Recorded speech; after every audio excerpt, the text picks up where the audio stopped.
And as always, I am the database guy. Welcome back. We are going to finish off, at least tentatively, the reports section. You always go back to things. This is our second video in reports. It's not going to be, again, as extensive as in forms was because it's just not, right? Again, the controls, the coding, all of that's very, very similar to forms. So once you know how to do it in forms, reports will be a breeze. But we won't get to coding until we finish with this, which, let's go back to our syllabus. Once we get here and we finish this here, we'll get into our Visual Basic and our first area of what we call scope. But right now we're finishing up with reports, and we had exported something out. Let's see if I can get into it. Here it is. And you notice, let me go back for a moment on that one, close it down and go back. What you'll see here is if you look at the file format on this, okay, and let's see, this one here, it is, let's see, file, and is there properties? It's not a typical, let's do a file save as. Yeah, it's a 97 to 2003 workbook.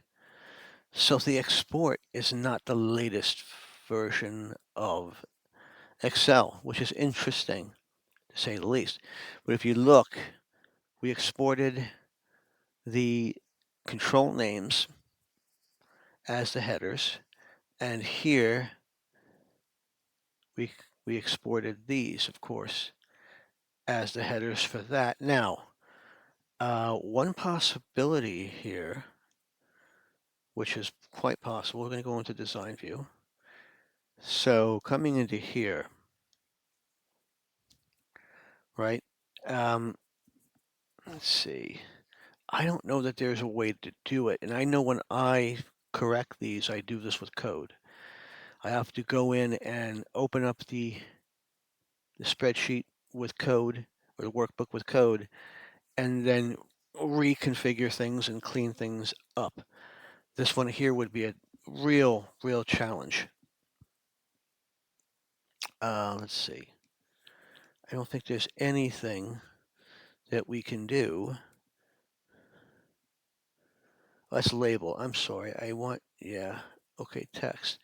So wait a minute. And why? So we want to know why you'd be seeing this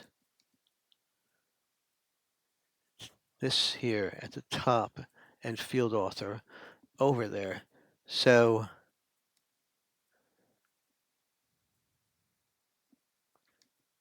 yeah, see, it's picking up the name of this control and it's using it, right, as, all right, let's see here. Yeah, it's using it as, let's just see what happens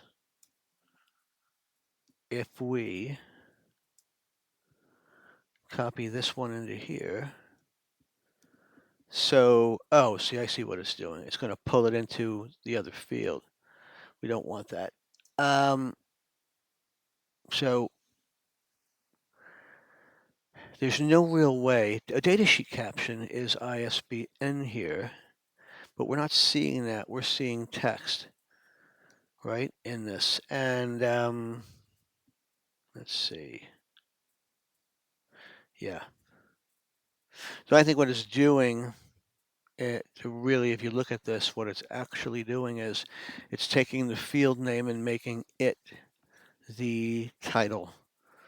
Or the label. So let's go into this again and go into print preview. Let's hit Excel.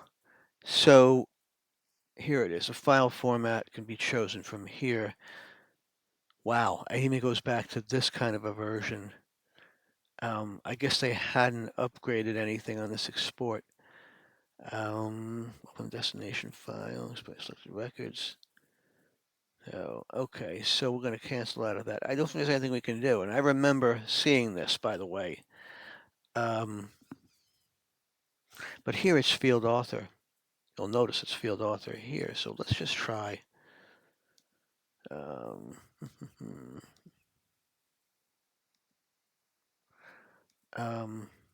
it's probably,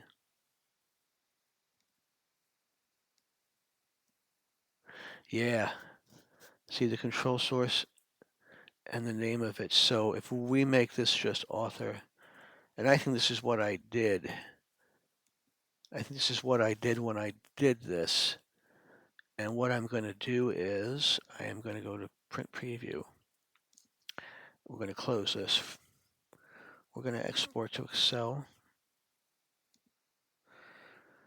Keep it on the same one. It's going to ask us to overwrite it, which is fine.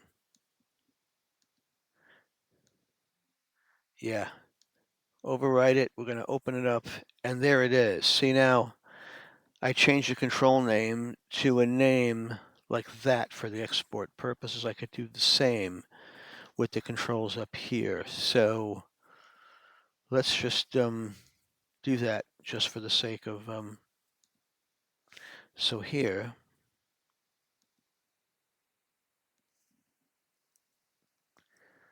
and I remember doing this for one client because I didn't like it because I don't like to ever name things like this. Um, but what it is whoever had designed the interface to automatically export or extract stuff, and that is why. So you go to Excel, open it. Yeah, we know. And there we have it. So, but again, it's kind of awkward. You can collapse these if you want, and it's also grayed out a little bit too. Um, but that's how you would do it with Excel. So we did PDF. We did that one, which was interesting. Email, it'll send it as an attachment, I think. Let's see. Yeah, it's going to ask you what kind of attachment for your email, and I'm not going to do that now. And text file would be something like a CSV. Let's see what happens when we try to open that. Go to Unicode, UTF-8. And there you are. I mean, it's not great at all.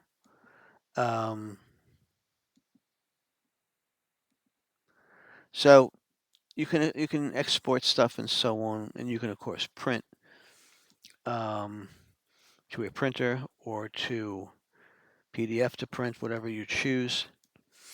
And let's see here. Now here's a 2-page view. Here's a 1-page view. Here's more than well, you only have 2 pages on this. And so you can export things and you can do things with your reports that you may need. Now, in printing data only means that you don't want to print any formatting. If I uncheck it, the formatting comes back in. And down on the more side here, let's see Word. Let's see what happens if I do that. So let's see what happens. And, well, not too bad, actually. I mean, that's right. It's a report, so you can export to Word as well. And all this can be done in code as well. You wouldn't worry about extensible markup language, XML and HTML. You wouldn't probably worry about either. So, and the other thing too is in this kind of way here, you need to have something on the top to close the report, which you should have, and you code it. So really, in terms of reports, let's go back to create for a minute. As I said, it's pretty much the same with all of this. This labels thing here creates labels that you might want and label sizes, and it'll set it up for you, but it has nothing to do with your reporting. So, and the report wizard to me, I'm not crazy about it either. If I were to go to a form select that form, go to create, and go to report. It'll bring in this sort of version of what it sees as from the form. And I never seem to use these at all. To me, they don't seem to work.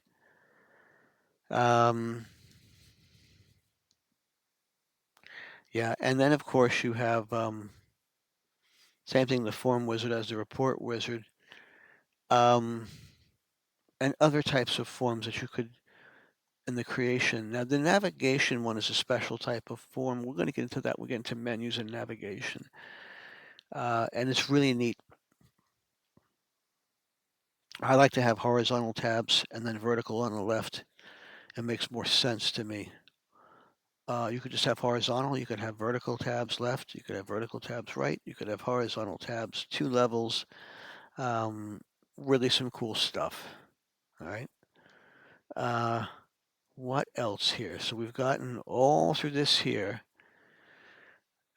Visual Basic obviously gets us to Visual Basic. Module will add a module to Visual Basic. Class will do the same thing, but it's a special module. We're not going to even touch that.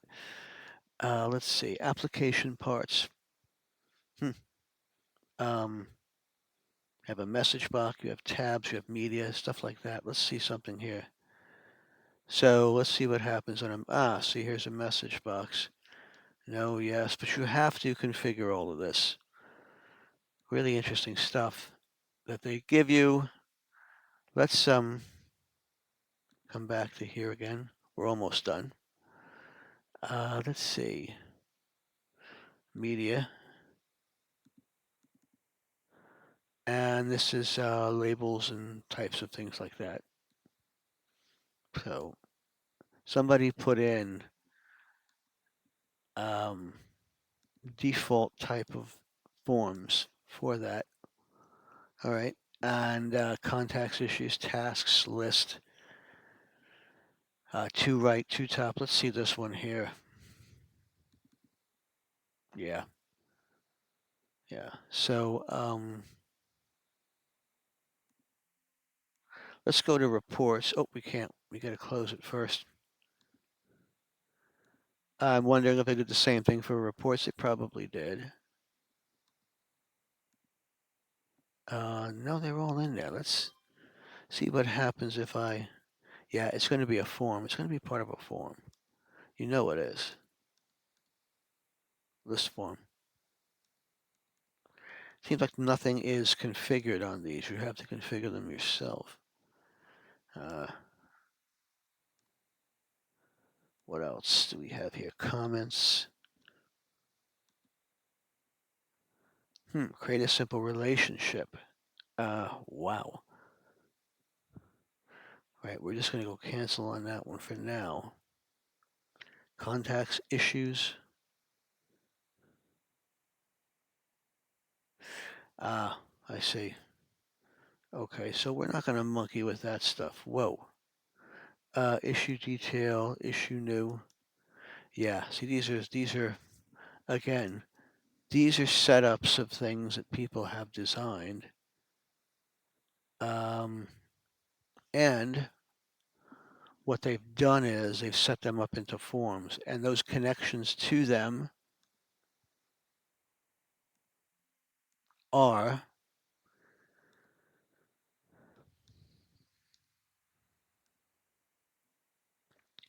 tasks. So let's see here. Yeah, so issues, yeah. Comments, issues. Let's see. We're going to cancel this for a minute and see what the tasks. Yeah. All right, task document. So this is in datasheet view. Task details. Wow. So they have all of this in here. But again, using it, knowing how to use it, I would rather you create your own forms. So in our DEI main, it's really a nice looking form, right? The others are pretty much kind of sort of, well, you know, standard stuff. Let me see users.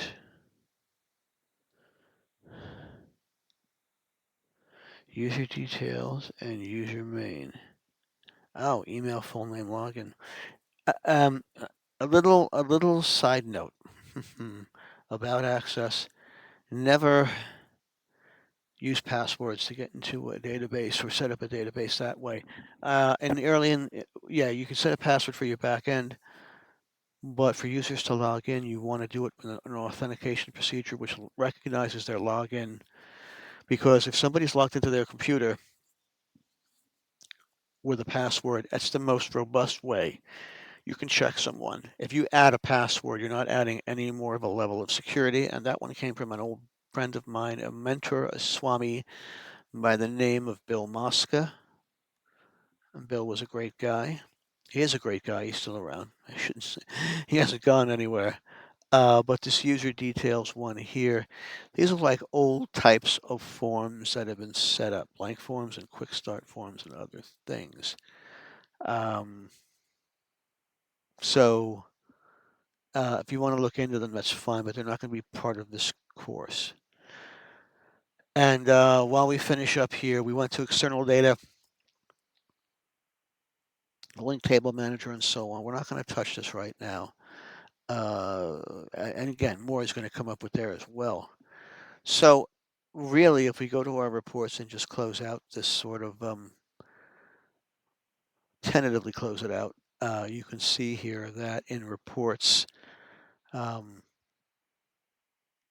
print preview, I see everything. Nothing's blocking it, but of course, in report view, there's issues due to the sub-report when there isn't all this data here. And I will get back to you on that at some point. We'll close this out right now for reports tentatively. When we come back, we start the big one. We start Visual Basic for Applications Learning. And let me just close this. And with that, that is the connector. VBA, that is the big one. VBA, whoa, sorry, is really the way I'm going to set it up. It's going to be scope and understanding of the different areas in VBA and give you a big course in this, because when we get to basic, intermediate, and advanced, there's a lot of coding things that go along with this and a lot of ideas that build on it. What we're going to do is, as we write the VBA, we're going to bring it into our application so you can see it go. There's one more point to it. Probably should be there. Error trapping really should be there. Because that should be a part of understanding that you really have to make sure that if you have errors, that you catch them. And you have to write code to catch the errors. Otherwise, you're going to have a lot of problems. The other issues with VBA, which we're going to talk about when we mention scope, it's going to be just the idea of scope of what's needed to run VBA as well. Not just how VBA runs within its environment. And when we get into that, we will then you know, you'll then have a good, solid understanding of what you need. Um, a lot of what I've done with coding is dependent upon what is in what I'm going to be running in the code. So in other words, if I need to run certain types of things with Excel or Word, I need to have things that are there present so that VBA can run them. And you're going to get into that and understanding what that is. And what should occur and how you should set up VBA before you even get involved. All right. So in any event, I'm the database guy. I hope this has been great for you so far. We'll get up to presentation 9, video 1, which will be our first introduction, the beginnings as we get into VBA. And this stuff is heavy, but it's cool. And we'll connect that with our database as well as we begin to program. Right? So wherever you are, have a great day, evening, morning, whatever it might be. And please always like and subscribe.